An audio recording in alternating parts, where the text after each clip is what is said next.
Now get ready for the power of Groove.AI. Become a member of Groove today. We'll groove all the way. Automate your marketing with the power of Groove.AI. Discover the secrets today. Groove.AI is starting now.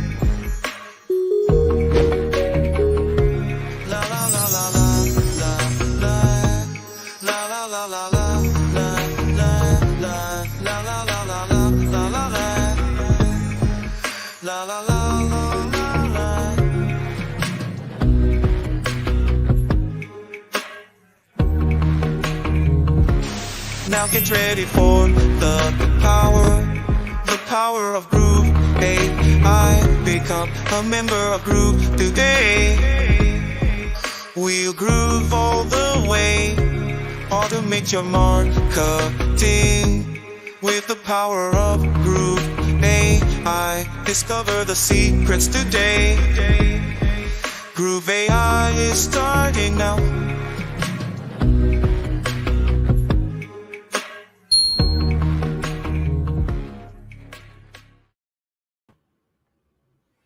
Hello and welcome to Groove.AI Live. I'm Peter Moinero and I'm coming in from actually New Zealand. So this is a weekly session. Last week's session didn't go too well. We actually had some difficulties or some technical challenges with the audio. So hopefully we've fixed all that now and we're sorted. So if you're in the chat, just put a hashtag live if you're joining us live.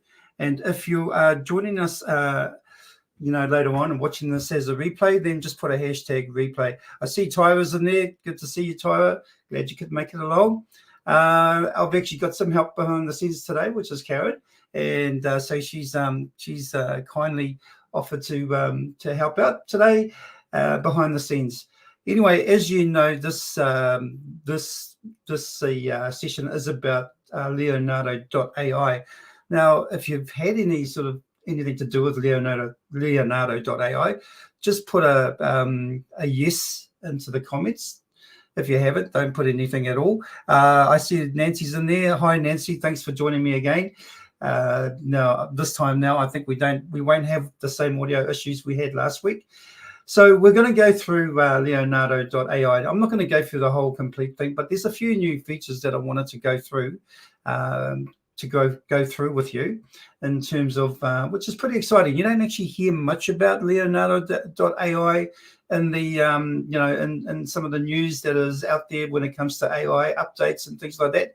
So I thought it was worth a mention to actually talk about some of the things that they've actually got going on in the platform. Now, it will probably be those who are actually on the paid version of Leonardo.ai that will probably have access to some of this.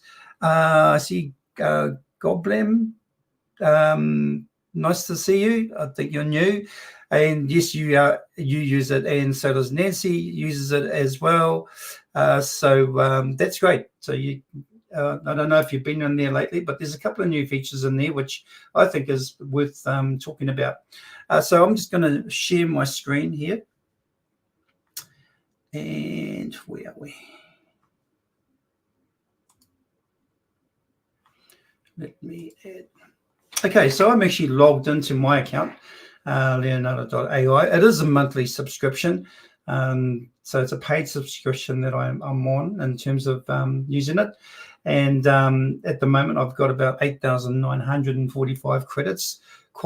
That's quite a lot, really, when you're doing stuff in here. But so that's a lot. I think I've been with Leonardo now for probably maybe just under a year or so. So those credits have kind of lasted me that long. Anyway, look, let me go through it now. If you can see down the bottom here, and I'm just going to show my full screen. Hopefully you guys can hear me. I'm showing my full screen now, but as you can see, there are some feeds there from various contributors, I would say, or people that are actually sharing their artwork that they've created with Leonardo. And I mean, a lot of it is very spectacular.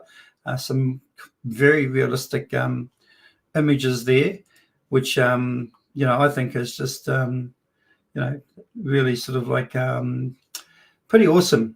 And obviously with AI, a lot of this is easy to actually generate with prompts.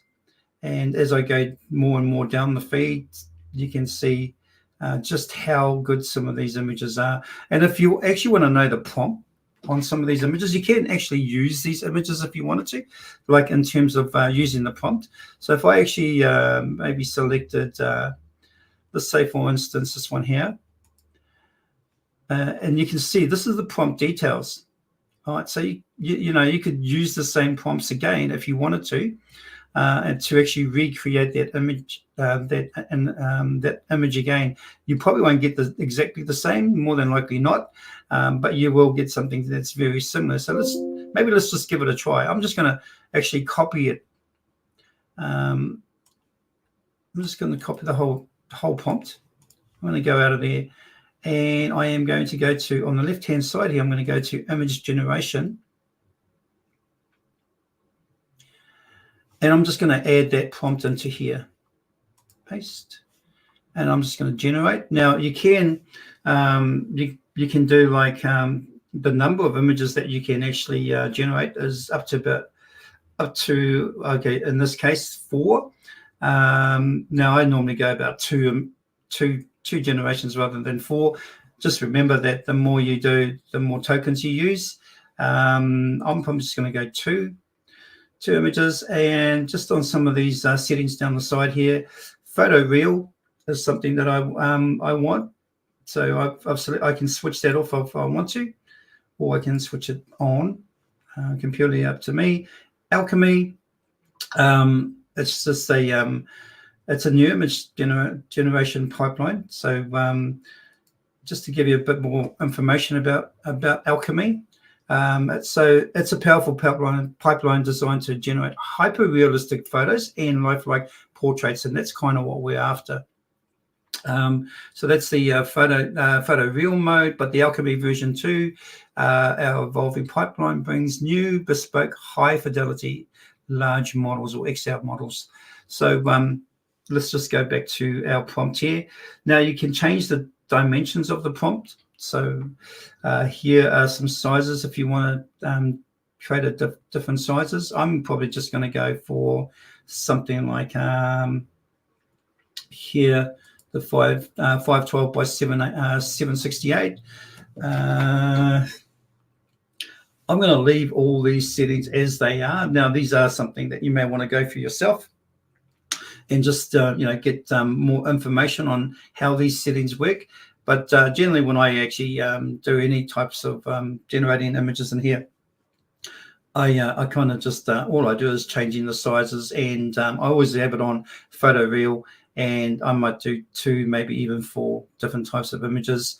You can come over to cinematic, over to this box here, and you can get some cinematic or food. So all different types of, I guess, a style or genre of images. So I'm just going to use cinematic. You can add elements here. Like I said, I'm just going to actually leave it as that. And I'm going to just try that out. So don't forget, this is a prompt from somebody else's image. And so we're just, we're seeing what we can create from it.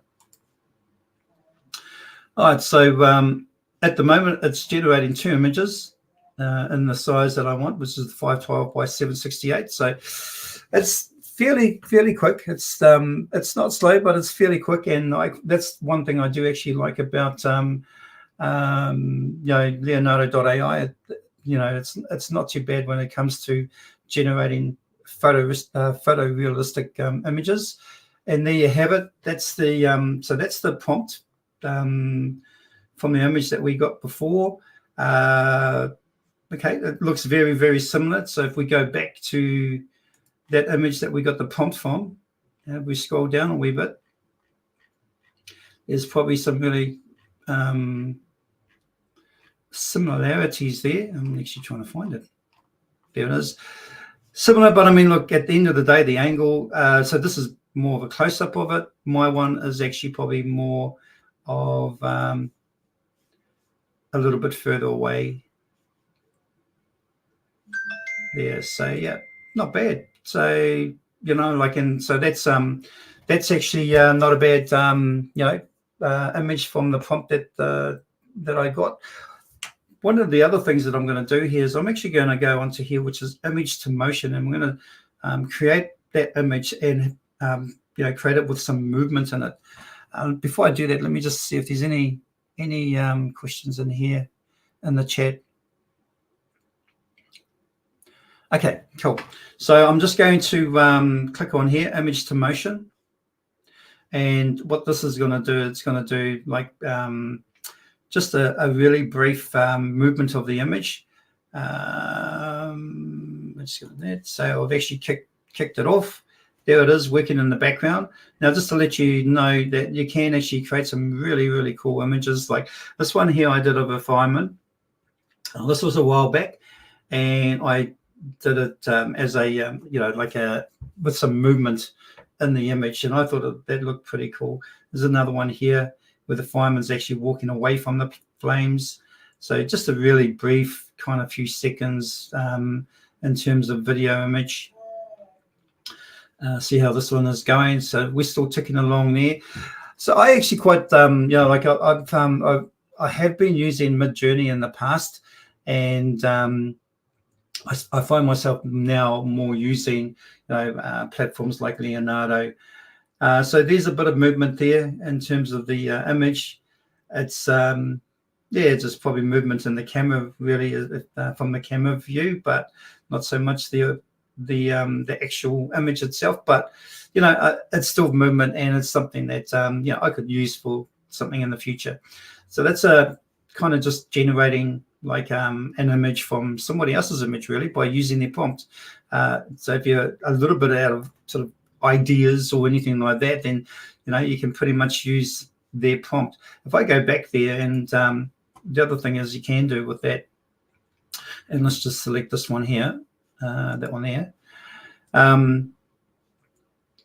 So like if you have a look at here, you can actually you know, you can actually use the prompt, or you can get it to create something that's similar to that. Where is it? Not sure if it's actually in this part here, but you can, by using the prompt, you can actually create something that's similar. Of course, you can change things in there if you wanted to. You don't have to actually stick with the whole prompt. So if I was to go back to where I was before, go back to my feed, I don't necessarily have to stick with that prompt. I can actually just change some of it. Where's my, I need to go back to where I was before. So I can actually just sort of change some of this in there. So if I was to actually copy and paste that again, so copy, go back to image generation.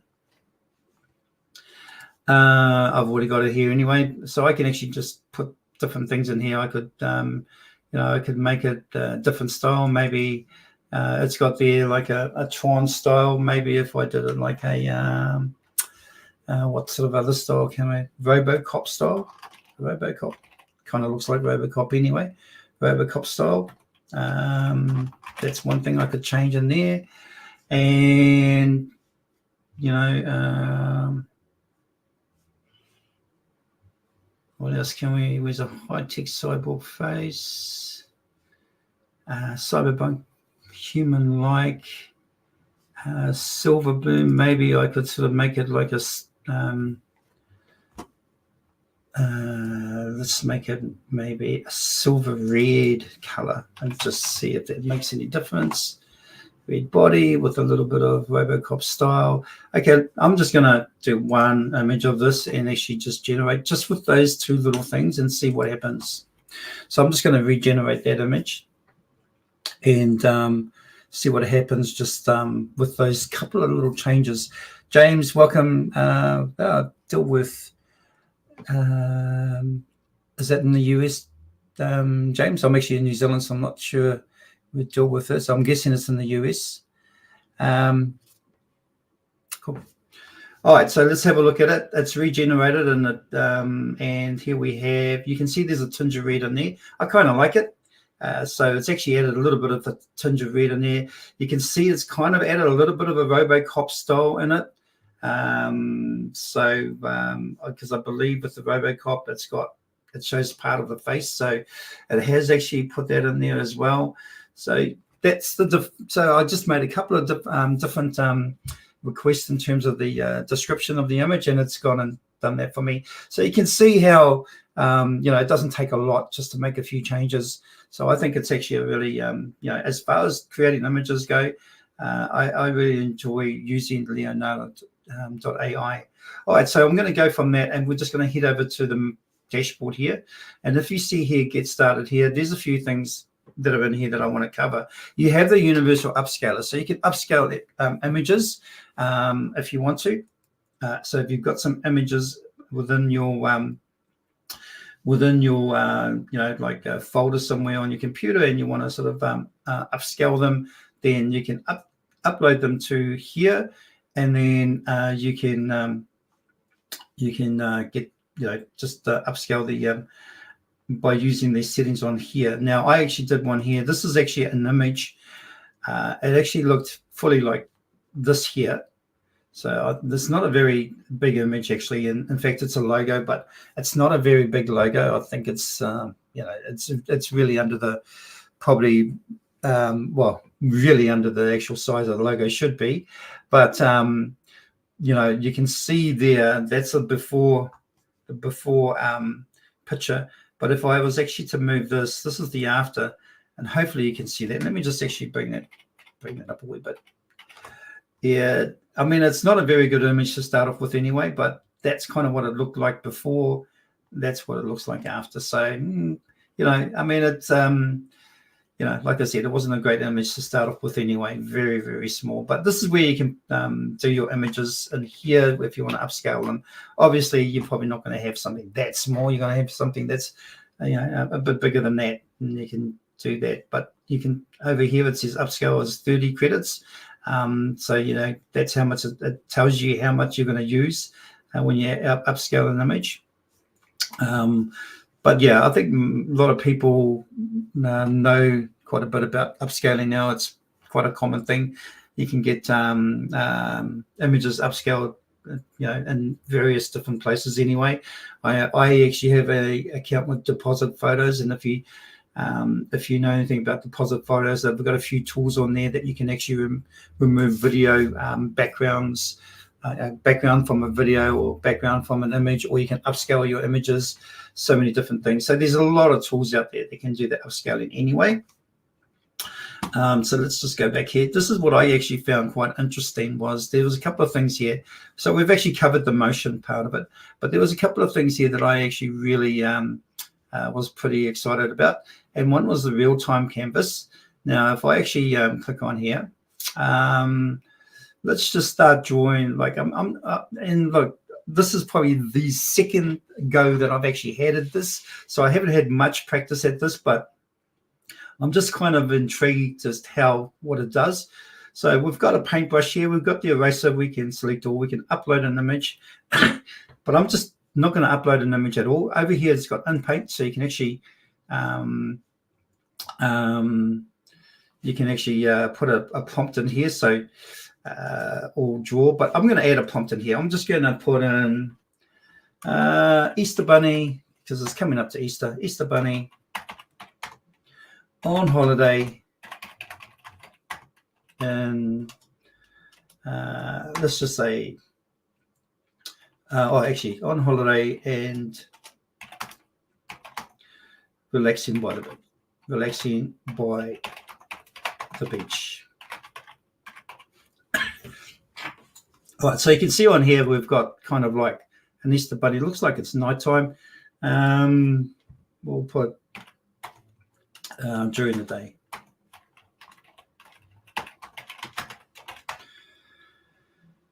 All right. So you can see it's kind of created something here. I'm not too sure. It's got probably the back part of the bunny. But what I'm going to do is I'm just going to get rid of that. I'm going to go to In Paint. I'm going to upload maybe.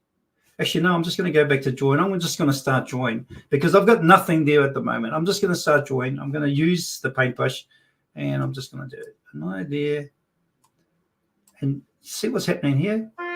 It's actually creating an image for me and it's kind of like showing a face. I wonder if I put a line up there. And then maybe here, I'm kind of getting the mouth. I'm getting a part of it. I'm going to put a chin in there. So it's actually kind of highlighting different areas of the face. So this is just done, pretty much automatically. I haven't put any prompt in what I want to create, but as you can see, it's doing something here. I'm just going to put something there. So it's kind of auto-generating itself. And yeah, I mean, look, at the end of the day, yeah, it's kind of a cool little tool. More practice with it, maybe, just to understand it more and all that sort of thing, and how you could create, other things other than a face. Let me just clear this and just see if I can maybe do a couple of wheels, maybe, and see if it actually, I don't know, this is supposed to be a bike, but you can see it's actually creating something differently. I think at the end of the day, if you wanted to sort of go outside of the boundaries of what you're creating and maybe get some ideas or get some sort of type of images in it, like I set out to actually maybe do a bike, but it's given me a whole lot of different types of things. So, but yeah, and of course you can just rub things out and maybe just see what happens when you do actually rub things out. We're getting back to a face again. So yeah, I mean, at the end of the day, play around with it and learn more about it, because I'm sure that it can be quite an effective tool for different things. All right, let's go back here. And the last one I really want to sort of cover is actually the real-time generation, which is this one here. And this kind of creates the image creates the image as you fill in the prompt. So you can see the settings here. Everything is all sort of like 50-50 when it comes to toon anime, kids illustration, coloring book. So, I mean, just by using some of those tools there, all those settings, then we can create something. So I'm just going to start creating something. I'm going to create now. This is actually a request from Karen. I asked Karen, "What's a prompt, Karen? What can we do to actually have a prompt and add it into here?" And she said to me, "Hello Kitty."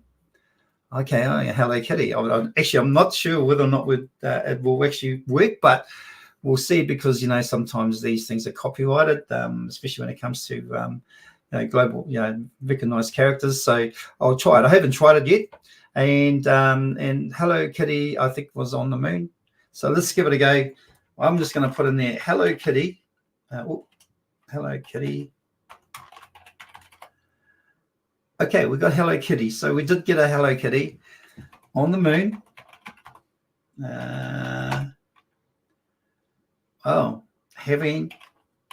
Enjoying. I'm just going to get a little crazy here. Enjoying a glass of wine.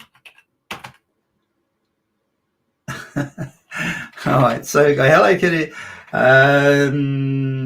Hello Kitty is riding a bicycle.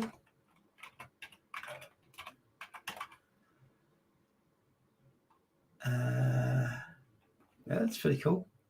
And what else can we put in there? And she comes across an Easter bunny. Easter's just around the corner. That's why it's on my brain at the moment. Easter bunny. All right, so I don't see an Easter bunny, so we might have confused it, but let's put an Easter egg and see what happens. Oh. Okay, no Easter egg, but at least the glass of wine is there and it's floating. Of course, the glass of wine would be floating because it's actually it's on the moon, so there's no gravity on the moon. So the glass of wine is floating. I think maybe that little ball down here might be the egg, but I'm not sure. But yeah, look, I mean, hey, we got Hello Kitty, we got the bicycle, we got the glass of wine. She's on the moon. I don't know what the other planet is at the back there. I think that's supposed to be Earth. So, and there's stars here. So, look, you can get creative with there. Kids would love this. They'd really enjoy doing something with this. So, it's a great little tool and they can create something different. Maybe if I just tried create a t-shirt design of and so you can see it's actually incorporated. I'm going to actually create a design of a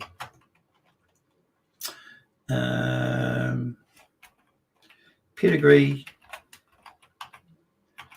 and we'll call it maybe a Shar-Pei